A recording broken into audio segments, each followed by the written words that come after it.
Yo, what is up everybody? Chris here from Fake Sports News, back at it again with another video. Today I'm going to bring you guys a recap of what happened during today's matches in my time, that of course being day 2 or Friday of the CDL Pro-Am, as well as giving you guys a preview of what you can expect going into today's matches your time, that of course being day 3 or Saturday of the CDL Pro-Am, CDL Major 1.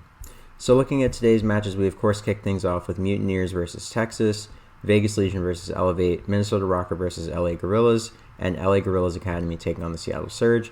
All 4 of these matches were broadcast simultaneously on Alpha, Bravo, Delta, and Charlie. And then Ultra, Rokkr, and Faze Legion were on Alpha and Bravo respectively. And Subliners Mutineers was on Bravo, and Thieves Surge was on Alpha. So let's get right into the series, starting off with Mutineers versus Optic. You guys know I was expecting Mutineers to walk away with this one. Ironically, I said last night that based on Optic's form, I thought Mutineers would take this series, and I did make the definitive call that I thought Mutineers would win this series, and I thought they'd get it done in 5. So let's look at the series and see how things went down. So looking at it, of course, Optic won the hotel hardpoint behind strong performances from Shotzi and Illy. That old Empire duo really did what they needed to will them to a 250-236 victory on hotel. And then in the map 2 on Mercado, Optic was up big. I think maybe, I don't know what the scoreline was, but they had a hefty lead and they blew it. And Illy started shooting bodies. It was crazy. But anyways, Havoc went 12-5, dropped to 2.4, and Bracket dropped to 1.8 to will their team to a victory in a round 11 that none of us are likely to forget, especially Illy. Dashy was the only player on Optic Texas to really stand out by a decent margin, obviously 1 kill. And looking at the control, it was just pure domination from Florida. Optic really didn't know what they wanted to do on this control on El Asilo, and it showed the entire time. Florida was just beating them to the punch every single time. Tough performances from Illy and Shotzi really didn't help, and the Mutineers tried to chain this momentum into a Mercado win on map 4, but they weren't able to. Optic was able to walk away with it. Everybody on the Optic side played really well, and they just, ran away with it. And then in the game 5 S&D, Mutineers just stomped them. It was so dominant that the Mutineers started doing pull-ups in the first round after they wiped Optic. So just a tough showing from Optic. They have to go home and just be better coming into the next stage and the next tournament. Looking at our next series, we of course had the Vegas Legion taking on Elevate. This was another elimination game. Loser goes home, obviously. And you guys know I was favoring the Legion to walk away with it based on how they played the LA Thieves, who looked really, really good in their group. I thought the Legion would definitely walk away with the series victory here. They looked to be the more complete team between these two. And I just felt like Temp, TJ, Clay, and ProLoot would pull it together as they needed to, and they did. So looking at the map 1, Elevate blew them out 250-111 behind strong performances from Vortex and Gizmo. Map 2 was the TJ and Temp show. They cooked. I mean, that's all that can be said. Map 3, the control on Hotel. It was actually really, really close. If you go back and watch the VOD, pretty much every round was super close. But Vegas was able to just stack really intelligently on B, clear that out early, and chain that into an A capture later on. They played their offensive rounds really well, and they were able to effectively trap the Elevate team. So that's how they were able to get the victory on Hotel.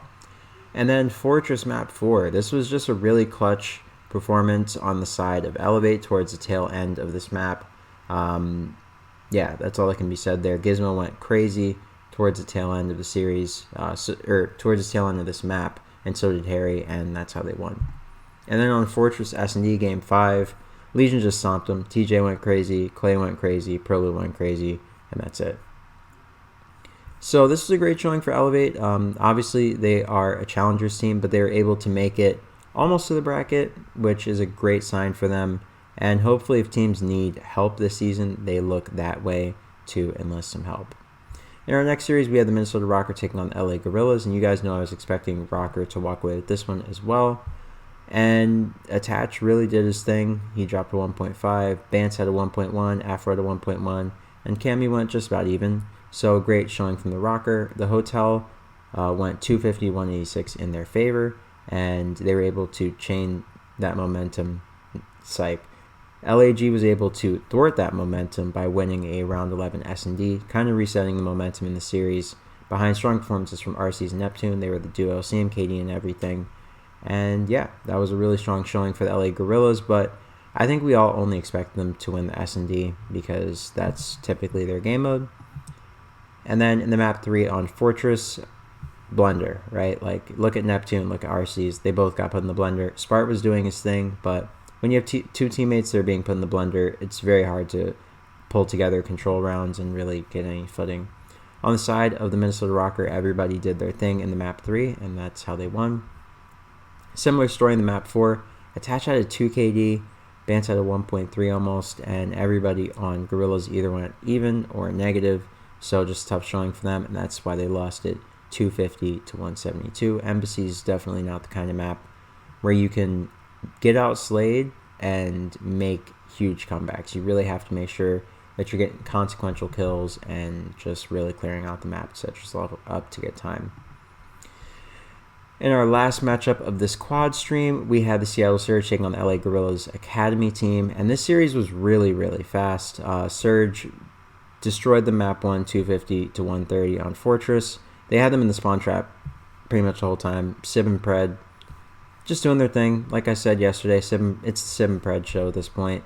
They've just been absolutely having bad, and they really are just great at this game. That's all that can be said. Look, their KDs are almost matching, 61 36, 62 and 37. These guys are in perfect sync. So looking at the map 2 on Fortress, of course, the Surge were able to pull this out behind strong performances from who? Once again, Sib and Pred. So these guys were just in their bag today, and that's all that can be said. 3-0 on Control on Hotel. I mean, not really a lot of analysis to offer here. Sib, Pred, Accuracy Mac, everybody contributed, and they were able to send LA Guerillas Academy home, a very formidable team, and really the best challengers team that we saw this weekend, apart from Elevate. Looking at our next series, this was, of course, our first series of our doubleheader on Alpha and Bravo with Ultra, Rokkr, and Faze Legion. So looking at this series, Ultra, of course, won the Battle of the North as I was expecting them to, as pretty much all of us were expecting them to, given their recent form. And honestly, it was behind strong performances from Insight and Kleenex. So yesterday, it was Scrappy and Sandy who were really the men of the match, but today it was Insight and Kleenex. That's what I love about this Ultra team. They play the right way, and it doesn't matter who it is. Everybody on the team can get the job done.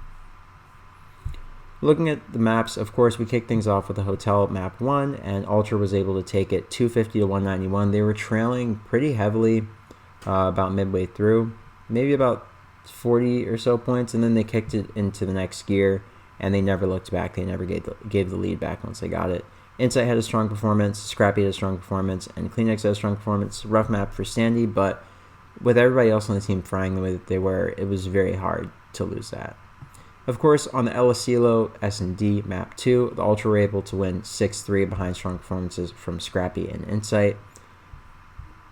Game 3 Control on El Asilo. Of course, the Rokkr were able to even it up and take this map to get something in the series. We all thought they would at least get one map. They've been such a strong team, and most of us were expecting them to win the Control, realistically. Their hardpoint has been a little bit suspect, and their S&D has not been as clean as a team like Toronto. So those two were not really maps that most of us felt comfortable giving them. So this Control was a good showing from them. And they're still in the tournament, so, this is really important for them to strengthen the game modes that they're strong at and just try to improve in the ones that they're weak at. Of course, Bance and Cammy were the men of this map. They really helped to will Minnesota Rokkr to victory, especially towards the end in round 4 when Toronto was flooding the point. They were really trying to collapse on it and just stack it. They were very influential in winning them the map. So looking at our game 4 Embassy hardpoint, it ended 250 to 182 in favor of the Ultra, and that's how they got the 3-1 victory in this series. Behind strong performances from who? Insight and Kleenex. They really were the men of the match today, and it showed. They showed up multiple times in the series. They showed up as consistently as they needed to, and that's why Ultra were able to walk away with the win here. So for the Minnesota Rokkr, they definitely have some things to fix going into the bracket today. But I expect them to clean up their respawn and their S&D so they can, have an easier run through the bracket. And looking at our other series that was broadcast at the same time slot, I believe it was a 6 o'clock time slot, we had Atlanta Faze take on the Las Vegas Legion. You guys know I was expecting Faze to walk away with this one with a 3-1, and walk away with a 3-1 they did.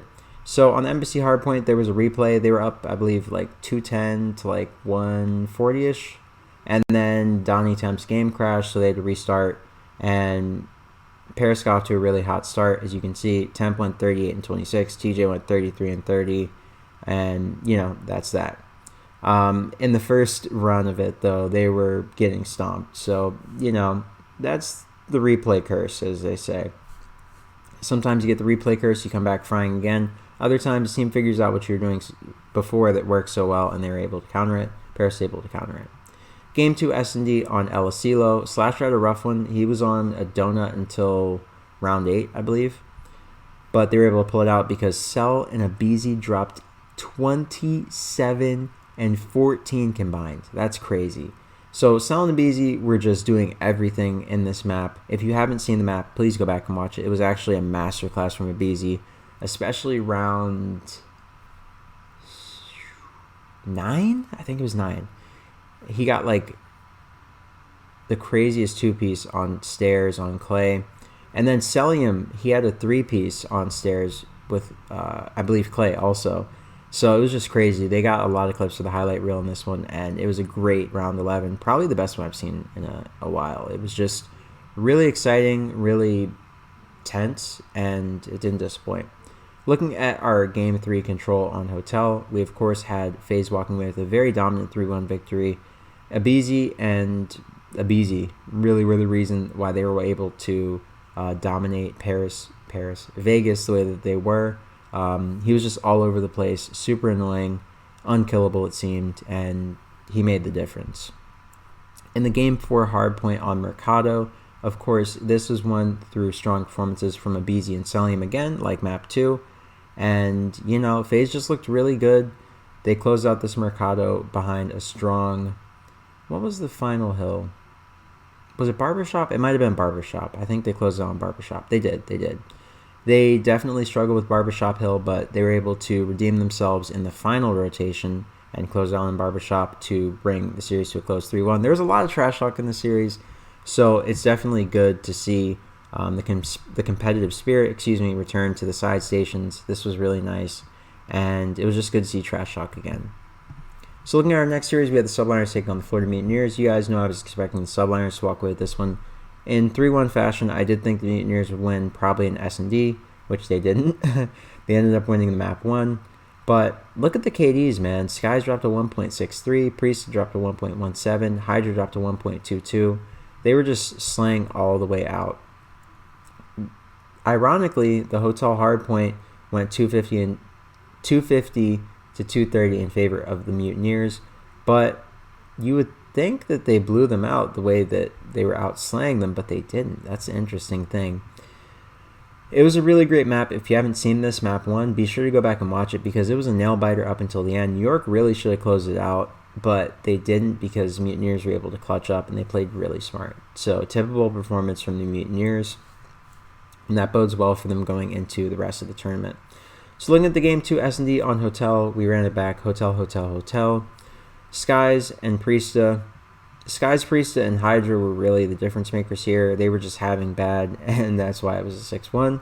And then on the Hotel Control, of course, the New York Subliners were able to walk away with a 3-1 victory here. Skies went 15-8, Priesta went 16-12, and Hydra went 18-14 to, of course, give them the advantage going up 2-1 in the series. And then they were able to close things out on Fortress Hardpoint. We all were kind of expecting New York to dominate this. This has been their clear-cut best hardpoint over the last few weeks. And this has been one that Florida has struggled with since the beginning of the season.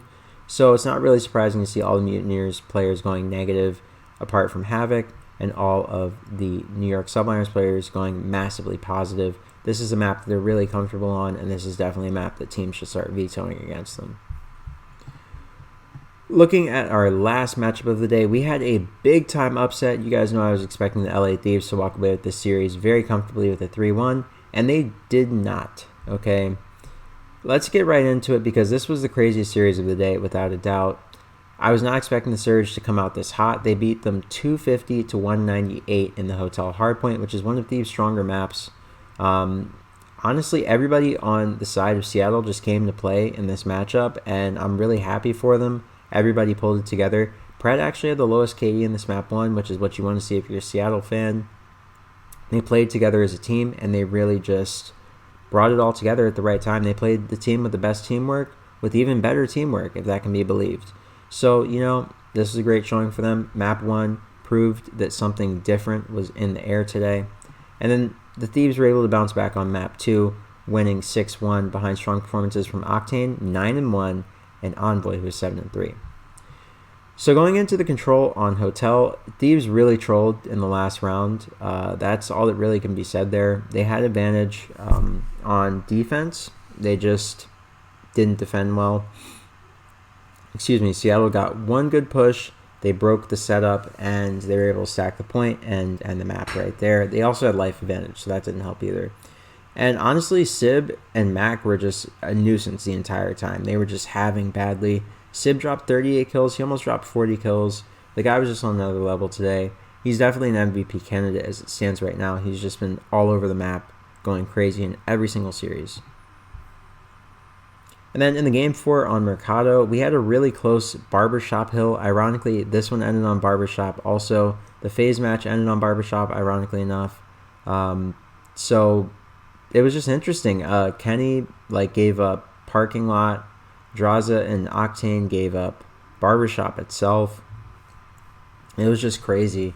Who was it that popped a 3-piece? Was it Mac? It was Mac. Mac popped a 3-piece in Barbershop, cleared them all out. And that's one the map, excuse me. So it was just a crazy, crazy map 4. If you haven't seen it, go back and watch it. It's definitely one that will live on for a while.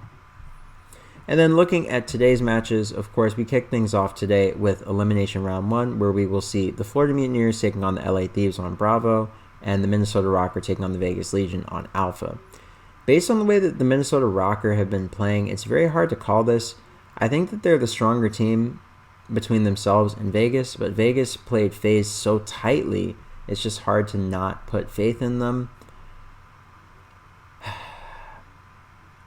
I'm going to go with the Rokkr, but I'm going to say 51% Rokkr, 49% Legion. My heart says Legion, but my brain tells me I need to say Rokkr so I don't look bad in the future. And then on the Bravo side of things, the Mutineers have looked really, really good this weekend. I don't put winning past them, but I do think the LA Thieves just had some very, very slight hiccups against the Seattle Surge. Very small things that should be fixed with VOD review and just more intense practice at the venue. So with that in mind, I think the LA Thieves walk away with this one with at least a 3-1. And it could possibly be a 3-0 based on maps, but at least a 3-1. And they should definitely try to get Fortress in there if they can.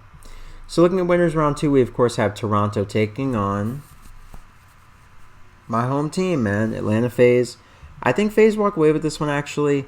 Based on what I saw in the Rokkr series, Minnesota really tested Toronto Ultra, and Minnesota's not even playing to the best of their abilities.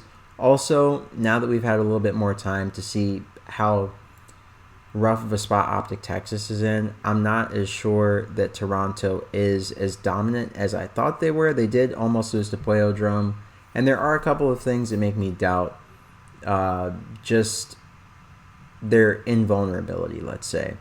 So with that in mind, I think Faze, they're definitely kicking up. They're definitely correcting a lot of their mistakes. They're figuring out how to stay warm in a game that can make you so cold based on just the way that the spawns go sometimes. I do think that Faze walk away with this series. I'm not sure what the scoreline will end up being, but I do favor Faze, just given the fact that they've had a more difficult run to this winners bracket. They had to play a really hot Seattle Surge, who clearly are the real deal. They beat this LA Thieves team, who we thought were one of the better teams in this game. And, Faze, they've just been getting better with each series. The Vegas Legion was a big test. Every time the Vegas Legion would really make a big stride in the series, Faze was able to successfully counter it and reassert their control over the situation. So I think that bodes well going against a Toronto team that has been shown to have little bits of inconsistency in certain maps and just series. They get into these lulls sometimes. So don't want to make this too long, so we're just going to go through this pretty quickly. In terms of Seattle versus New York, that's a really hard one to predict, but I'm going to say New York. I feel like New York is just a more complete team.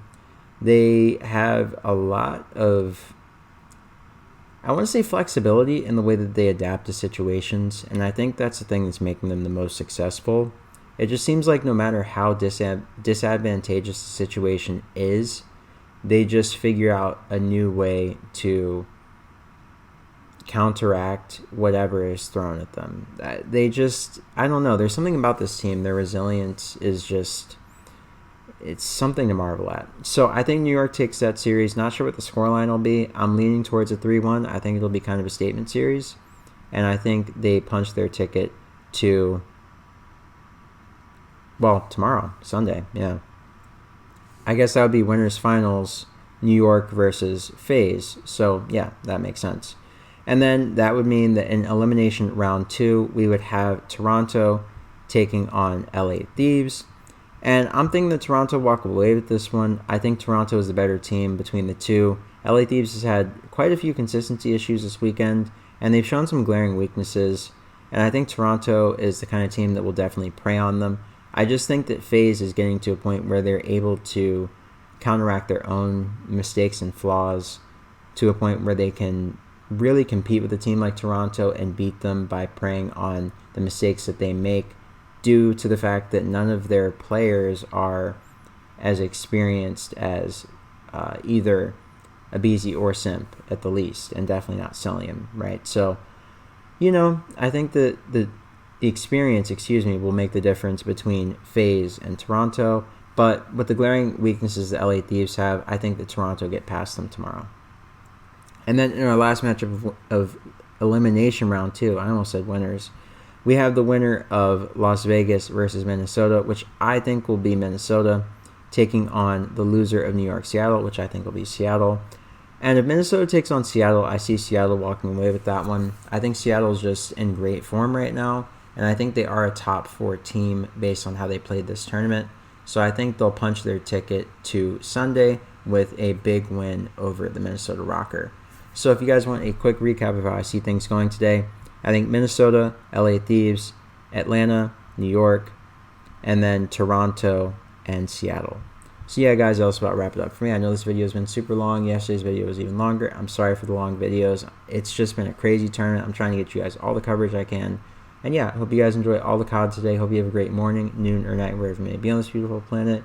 Don't forget to like, comment, and subscribe to the channel if you're brand new. And if you have any friends or family members that you think would enjoy this video, be sure to share it with them.